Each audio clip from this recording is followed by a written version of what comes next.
Ontem nós tivemos uma live bastante especial. Primeiro porque entrou bastante gente que nunca tinha entrado na live, então bastante gente nova nos conheceu a maneira que a gente pensa, que a gente fala, isso, e interagiu bastante, o que é o mais legal desse contato que nós temos, a interação é a coisa mais legal, mas também porque em algumas lives isso acontece, parece que todos os assuntos eles se encaixam e a gente consegue falar de muita coisa interessante por muito tempo. A live ontem deve ter durado umas 5 horas. E ela se desenvolveu em 2 assuntos principais. Nós vamos falar de um desses assuntos hoje aqui. O primeiro assunto que não será abordado ainda, mas nós falávamos sobre os poderes. E eu gosto de pensar que eu entendo um pouco de poder, que eu já leio um pouco sobre este tema e esse é um tema que me é caro, digamos assim. Na minha visão, existem vários tipos de poder. Então, os poderes mais óbvios, dos quais nós sempre falamos, são o poder econômico e o poder político. E sobre esses a gente poderia falar um monte de coisa. Nós entramos nesse assunto especialmente porque eu compartilhava com o pessoal que, muito embora eu esteja em um momento da minha vida que eu tô conseguindo fazer um dinheiro significativo, mais do que eu já consegui em outros momentos, e eu tô conseguindo juntar mais dinheiro do que um dia eu já pude juntar, eu não sinto que eu tenha qualquer tipo de controle sobre o poder econômico. Eu sinto que nos demais poderes, que em outros dias nós falaremos, eu consegui já me controlar, eu consegui me dominar e eu consigo exercer algum tipo de tração ali. Mas no quesito econômico, não. Eu só consigo juntar algum dinheiro, alguma riqueza, alguma gordura.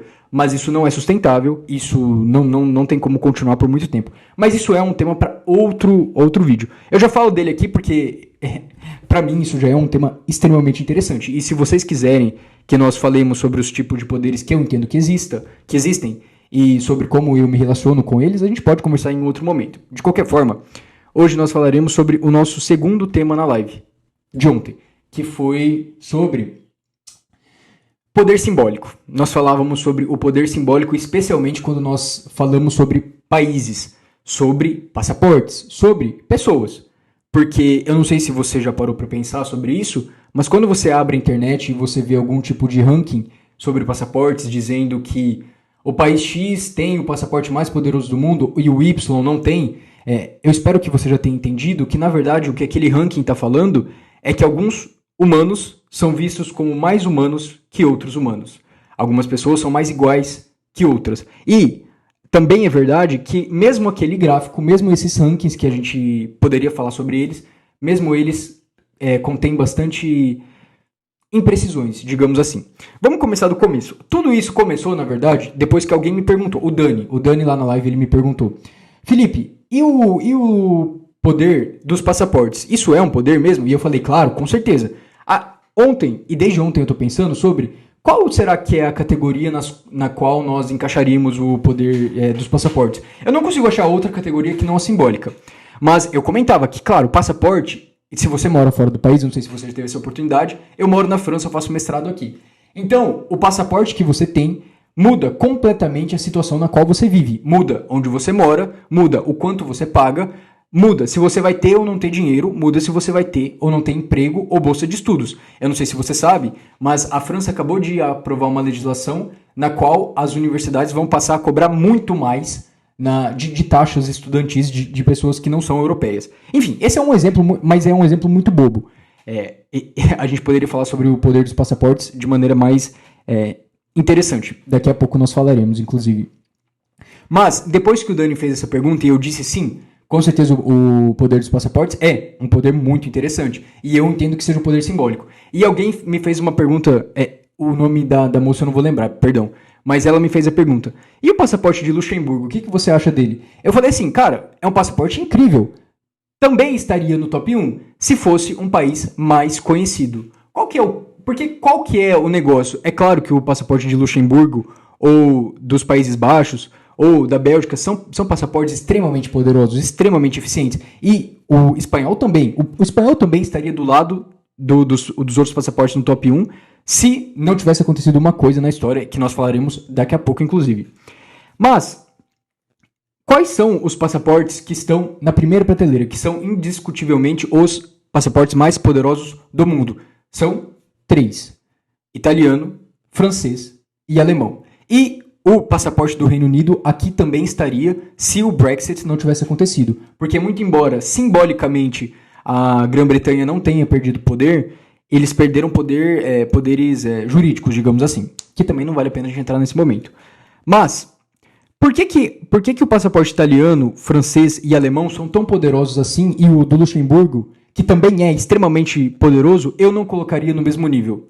Por um motivo só. Porque a França, a Itália, a Alemanha e o Reino Unido são países que se entendem e que são entendidos, melhor dizendo, como países universais.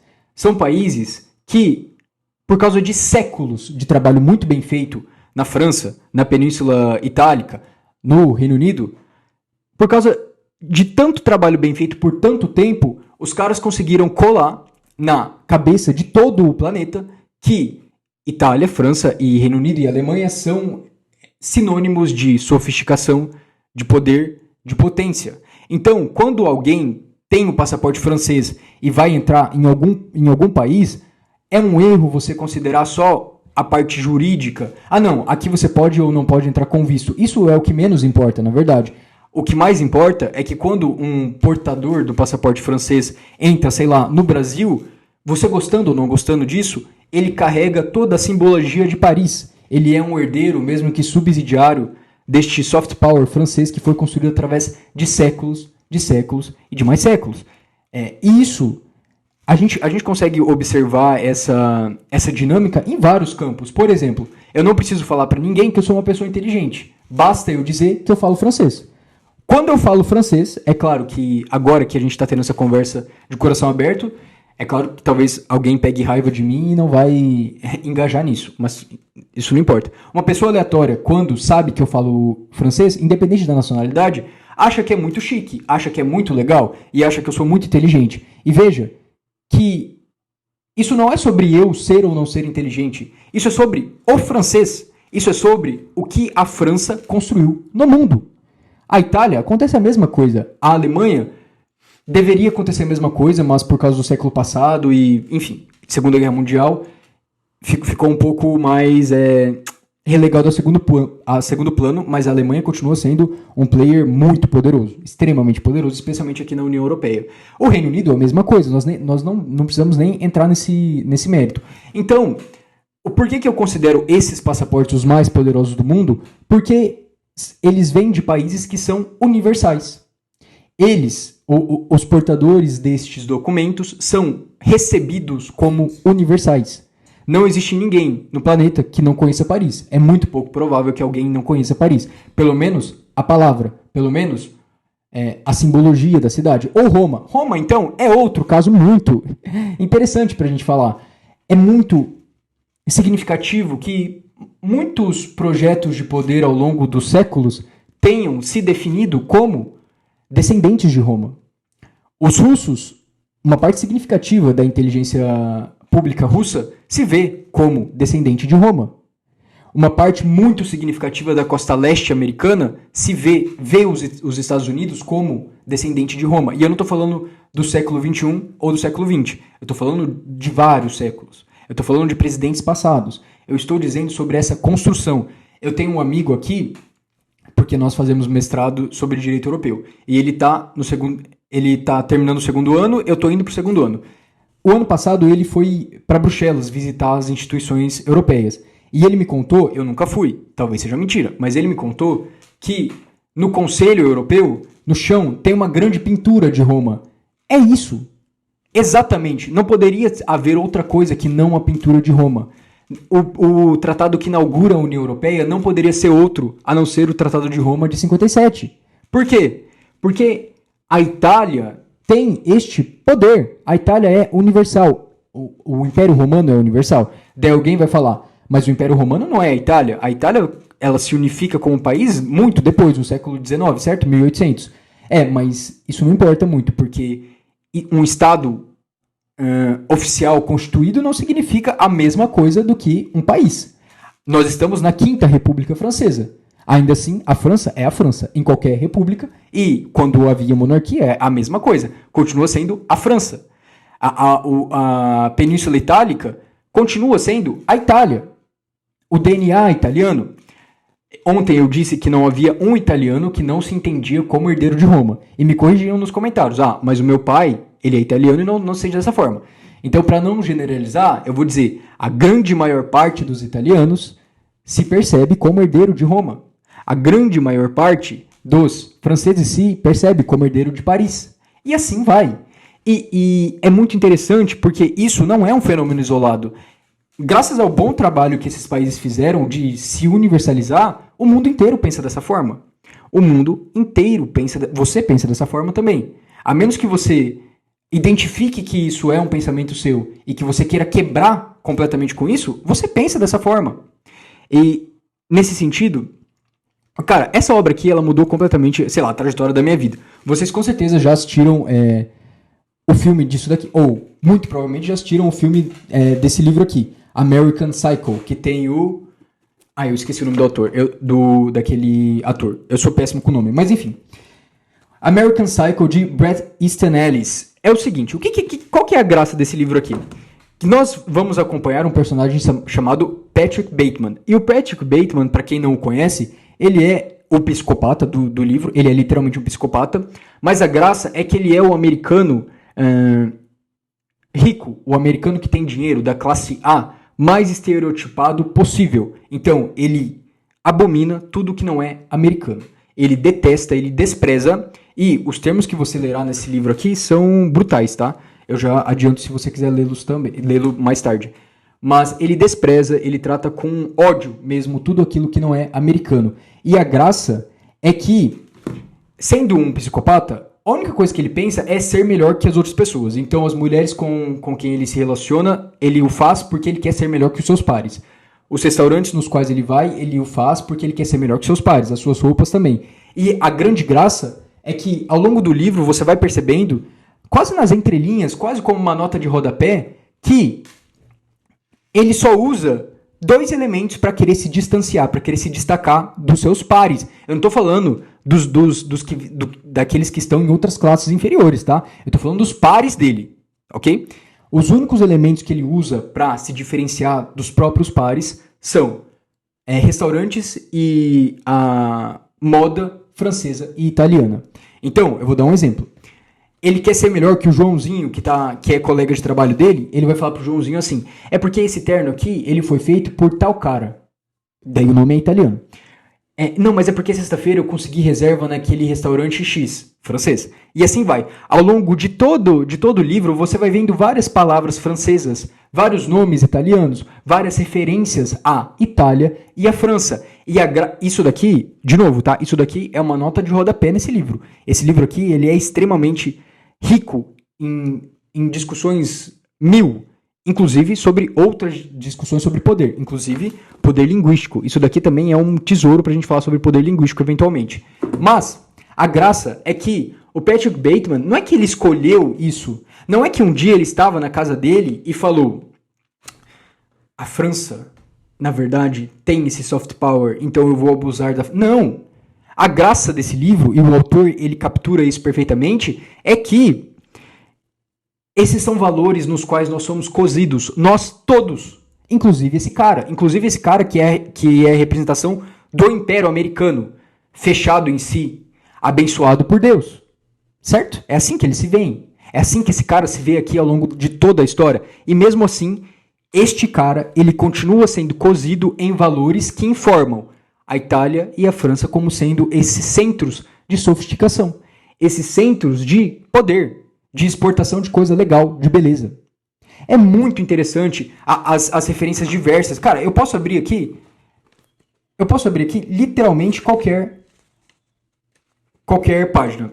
Vou dar uma pesquisada rápida, a gente já volta. Por exemplo, só na página 29, e se você quiser ler depois, você lê. Eu recomendo que você leia esse livro porque isso daqui é muito bom.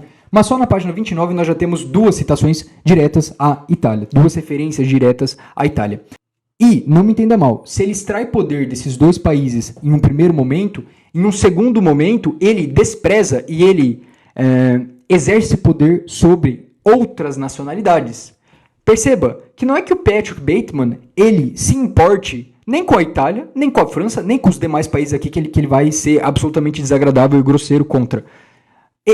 Ele só é um peão que foi cozido nestes valores. Todos nós somos cozidos nesses valores.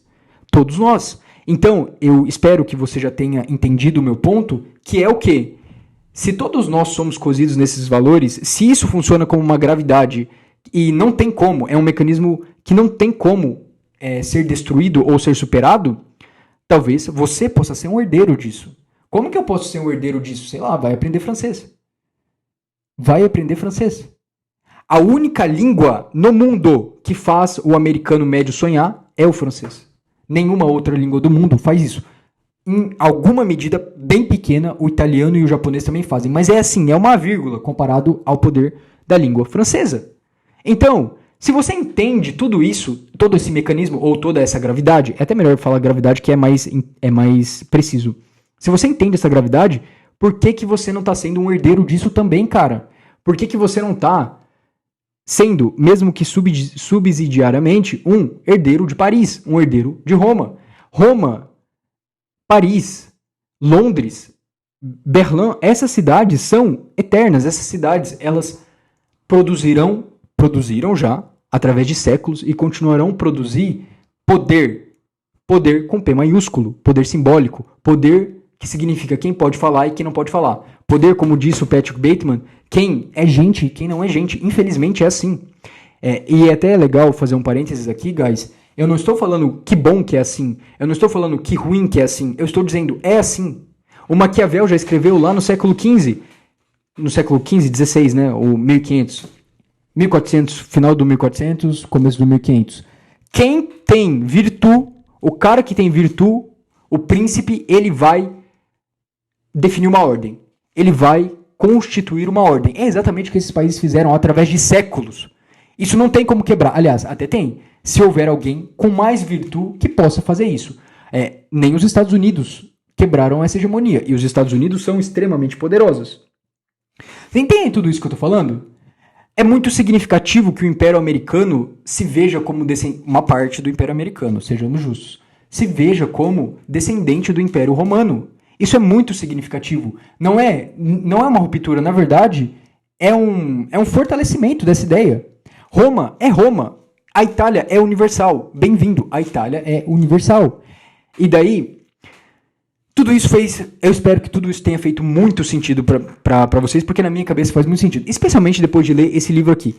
Esse livro aqui é a prova de que a França, a Itália fazem o mundo inteiro sonhar, todo mundo sabe disso. Mas especialmente os americanos sonharem. E é interessante a gente falar da América, porque eles são o império, por excelência do século 20 e 21, e eles são extremamente fechados em si. Mas é tão engraçado porque, apesar de serem fechados em si, ainda há alguns países que, por causa de trabalho bem feito ao longo de séculos, continuam exarando poder. Continuam sendo fonte de poder realmente. Seja um herdeiro disso, cara. Seja um herdeiro disso. Eu espero que você já tenha entendido. E daí, eu já vou me encerrando aqui. Eu já vou indo para o final. Esse vídeo já está bem grande, mas não importa porque é uma conversa. Me perguntaram também ontem, Felipe, mas e o passaporte espanhol? Ele é bom? E eu disse, cara, o passaporte espanhol é muito bom. O passaporte espanhol, na verdade, tinha tudo para estar nessa primeira prateleira, com o alemão, o francês e o italiano. E o Reino Unido se o Brexit não tivesse acontecido. Mas sabe por que eu não colocaria o passaporte espanhol como pertencente ao top 1? Por um motivo só. Estados Unidos, novamente. Os Estados Unidos, na ignorância deles, e de novo, tá? É importante que eu bata nessa tecla quantas vezes for necessário. Tudo é imagem, e a imagem ela norteia tudo que acontece. A produção de uma imagem não necessariamente é justa, não necessariamente é legal, não necessariamente é precisa. Uma construção de imagem pode ser absolutamente imprecisa, pode ser absolutamente errada, mas se for feita e se for sustentada por quem tem o poder, essa vai ser essa vai ser a nova ordem, beleza? Mas o que aconteceu? Que Hollywood olhou para as pessoas que falavam espanhol, e disse, vocês são latinos, portanto vocês são racializados, vocês não são brancos, e vocês sofrerão discriminação. Eu acho que você já entendeu onde estou querendo chegar. Por causa de Hollywood, espanhóis começam a relatar isso. Eu não vou colocar fonte de nada do que eu disse aqui, tá? Se você quiser, você vai pesquisar. espanhóis começaram a relatar, especialmente no Reddit, se vocês quiserem ver lá, vejam lá, que eles passaram a sofrer discriminação. Eles passaram a ser racializados. Espanhóis. Então, de novo, isso não quer dizer nada sobre o mérito. Eu não estou falando que eles são, que eles não são, que isso é bom ou que isso é ruim. Isso não me importa no final das contas. É só um fenômeno que acontece. E o que acontece verdadeiramente é que os espanhóis começam a serem percebidos como racializados fora da Europa. Claro que sempre fora da Europa.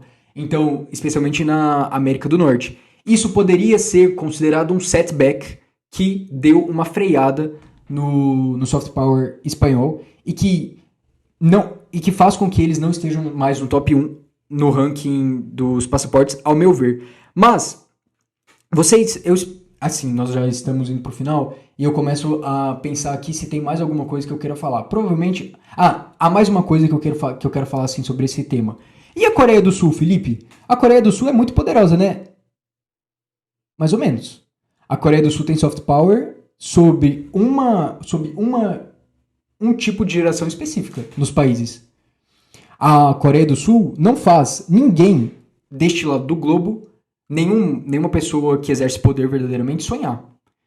A costa leste americana não sonha com a Coreia do Sul. A costa leste americana não sonha com a Coreia do Sul. Claro que eu estou falando das pessoas que têm poder. As pessoas que têm poder na Europa não sonham com a Coreia do Sul. Tanto as pessoas nos Estados Unidos quanto na Europa sonham em alguma medida com o Japão, em alguma pequena medida. O Japão continua sendo um exportador de soft power infinitamente mais forte do que a Coreia. Me parece um erro acreditar que a Coreia está de pé de igualdade. Não está. A Coreia do Sul tem tração sobre uma parcela da geração nem tão significativa dos países desse lado do mundo aqui. Então é mais complicado falar que a Coreia do Sul está em pé de igualdade com esses países. Na verdade é mentira. Taiwan também é uma mentira falar que está em pé de igualdade. Japão talvez estaria, mas eu ainda acho que não, tá? Japoneses já relataram processos de discriminação por todos os lugares que eles passam. Então, já vou encerrar esse vídeo aqui, indo pro final. Eu espero que tenha feito sentido tudo isso que a gente falou.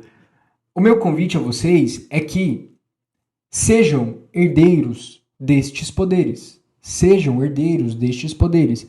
O italiano, o francês, o alemão, o inglês, eles têm uma inclinação universal, eles têm uma natureza universal. Não porque eles sejam universais, mas porque eles, quer dizer, talvez eles sejam universais sim. Eu falei uma coisa que talvez eu não concorde, mas enfim. Mas não porque eles são especiais por serem especiais, mas porque eles construíram isso ao longo de séculos, literalmente ao longo de séculos. Esses caras, o poder que esses caras construíram não vai minguar nos próximos 10 anos, nos próximos 100 anos, e eu quero dizer nem nos próximos 500 anos. Precisa ter alguém um país com muita virtude para que isso seja jogado por água abaixo. E a verdade é que isso nunca vai acontecer, porque Roma vai continuar sendo Roma. Roma vai continuar sendo Roma. Se houver outro império, o outro império, vai se identificar com Roma. Não vai se identificar com outros impérios que houve através dos séculos, porque Roma é Roma. A Itália é universal. A Renascença, o Iluminismo, tudo isso é universal. Você querendo ou não, eu gostando ou não, isso é universal. Na verdade, guys, talvez seja o momento de vocês também terem a postura de pararem de ficar perguntando se as coisas são justas ou não são justas, se as coisas deveriam ser assim ou assado, e comecem a se perguntar como é que eu posso me posicionar diante disso. Como é que eu posso me posicionar diante disso? Vou dar um outro exemplo aqui, só um último exemplo mesmo de cultura para reforçar todo esse meu ponto sobre para além de American Psycho. Esse livro aqui, ele é genial e ele explica exatamente o que eu acabei de falar pra vocês, tá? Esse livro aqui, ele é genial. Mas, eu vou falar de outra coisa. Gossip Girl, um produto de cultura mais acessível, digamos assim, não tem nada de bobo em Gossip Girl, tá? É uma série boa, inclusive recomendo. Por vários motivos. O poder linguístico lá é bastante interessante. Mas, se nós pegarmos o personagem da Blair, por que... Não sei se vocês já pararam pra pensar sobre isso, mas por que a Blair, sinônimo na série de sofisticação, de poder, de riqueza, por que ela fala francês? Por que ela não fala mandarim? Por que as meninas lá, quando elas querem fazer alguma coisa, elas vão pra Paris? Vocês já pararam pra pensar nisso? Por que será que Nova York fica geograficamente onde fica? Por que será que Washington fica geograficamente onde fica? Será que o Transatlântico Norte, essa relação do Ocidente, não nos ensina nada? Não nos ensina nada. Será que o poder simbólico é uma coisa tão insignificante assim? Ou será que é através do poder simbólico que o poder político é exercido? Verdadeiramente. Eu fico me perguntando. Cara, são tantas coisas que a gente poderia falar. Eu já comentei nas minhas lives que Portugal é um país fraco. E Portugal é um país fraco. Hoje eu gosto muito de Portugal por várias questões, inclusive porque eu falo português. E eu amo falar português, tá? Sou apaixonado pela língua que a gente fala. Mas Portugal hoje é um país fraco. E daí me dizem, sempre que eu trago esse assunto, não, mas o presidente do Conselho Europeu é um português. E será que ele é o presidente porque Portugal é forte ou porque Paris autoriza que ele seja o presidente? Portugal sempre teve uma relação de subserviência com a França e com o Reino Unido. Será que não é porque Paris autoriza que o cara tá lá? Português, eu amo português, já falei isso pra vocês várias vezes. Português não faz o mundo sonhar. Português não faz o mundo sonhar. É complexo. Russo não faz o mundo sonhar. Tupi-Guarani não faz o mundo sonhar. Francês faz. Italiano faz. Alemão, eu acredito que não, mas por outros motivos. Não porque não é forte, mas por outros motivos históricos. O inglês eu não preciso nem falar, né? O inglês é o mínimo do mínimo do mínimo. Enfim, esse vídeo aqui ficou gigantesco, mas eu espero que eu tenha feito sentido. Pra uma pessoa, pelo menos, que me ouve, eu fiz sentido. Eu tenho certeza que pra uma pessoa que me ouviu, eu fiz sentido. E é isso que importa no final das contas. Primeiro que assim, pensem em serem herdeiros sobre esses poderes, sobre o poder simbólico que esses países representam. Mas, acima de tudo, pensem sobre poderes. Pensem se você tem dominação sobre o poder econômico, sobre o poder estético, sobre o poder temporal, sobre o poder familiar, sobre o poder intelectual, e assim vai. Pense sobre isso, guys.